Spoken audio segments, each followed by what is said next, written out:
যারা হচ্ছে সাইডে ফিনিশিং আনতে পারেন না, চাইলে এরকম করে একটা ফিনিশিং দিতে পারেন, তবে এটা খুব সুন্দর লাগে। আমার পার্সোনালি এটা খুব পছন্দ।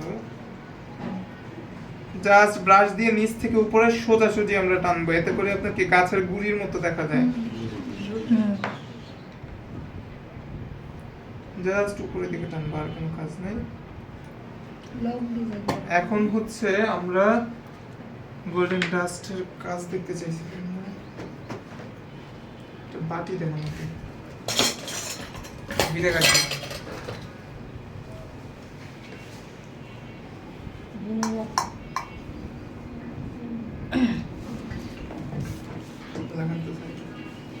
আমরা জাস্ট এটাকে একটু ভিনেগার দিয়ে এটাকে হালকা একটু লিকুইড করে নিব, ঠিক আছে? এই গোল্ডেন ডাস্টকে অল্প ভিনেগার দিয়ে এটাকে একটু লিকুইড করে নিব, আবার একবারে পানি করে ফেলায়েন না। ভিনেগার ইউজের রিজন হচ্ছে ভিনেগারটা ইউজ করলে আপনার ভিনেগার খুব তাড়াতাড়ি হচ্ছে আপনার শুকায় যায়, ঠিক আছে? নরমাল অন্য কিছু ইউজ করলে আপনার শুকাইতে টাইম নেবে, আর ভিনেগারটা খুব তাড়াতাড়ি শুকায় যায়, তো দ্যাটস ওয়াই ভিনেগারটা ইউজ করা হয়, ঠিক আছে?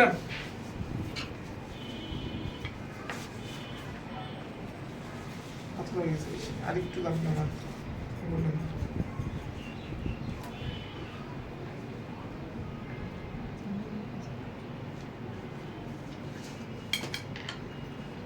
জাস্ট 1-2 ফোঁটা ইউজ করবেন ভিনেগার, বেশি হয়ে যায় এরকম আমার মতো তখন কিন্তু বেশি দিতে হবে, ঠিক আছে? আর যদি মনে করেন যে একটু বেশি পড়ে গেছে, তাহলে এটা কিছুক্ষণ ওয়েট করবেন, দেখবেন অটোমেটিক শুকায় যাবে, তারপরে কাজ করবেন।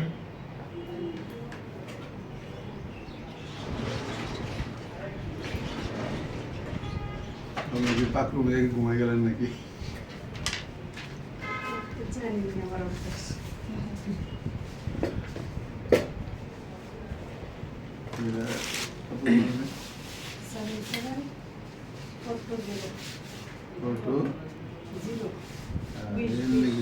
ভালো লাগতেছে এটা কাঠের গুঁড়ি। চকলেট কেকে করলে মনে হয় এটা সুন্দর দেখা যাবে আরো, না? তখন তখন কাঠের মতো দেখা যাবে। আমি কিন্তু যদি দেখেন যে আমি কিন্তু এই সাইডটা একটু উঁচু রেখেছি, দেখা যায়? হ্যাঁ, কারণ আমি এটা করব তাই আমি একটু উঁচু রেখেছি, কারণ এই ডিজাইনগুলো আপনি চাইলে এটা বাদ দিয়ে আপনি হচ্ছে গোল্ডেন ফয়েল যেটা আছে না, সেটা দিয়েও সাইডটা এরকম ভাবে কভার করে দিতে পারেন, তখনও হালকা একটু উঁচু করে নেবেন, তাহলে আপনার দেখতে ভালো দেখা যায়। ছোট ছোট করে লাগিয়ে দিলেই হবে। হ্যাঁ, জাস্ট হাতে নিয়ে আঙুল দিয়ে দিয়ে অল্প অল্প করে লাগিয়ে যাবেন। ব্রাশ দিয়ে কাজ করছি, ব্রাশ দিয়ে কিন্তু অনেক জোরে প্রেসার দেওয়া যাবে না, যেহেতু এটা ক্রিম, সেক্ষেত্রে কি হবে ভিতরে কিন্তু দেবে যাবে, খুবই অল্প হাতে এটা দিয়ে কাজ করতে হবে,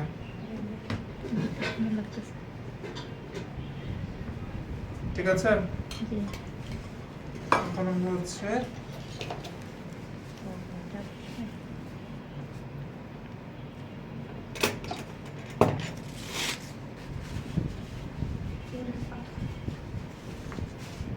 পরীর পাখা।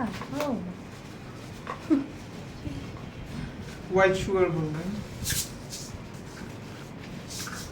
ছোট বড় আছে না হোয়াইট সুগার বলে।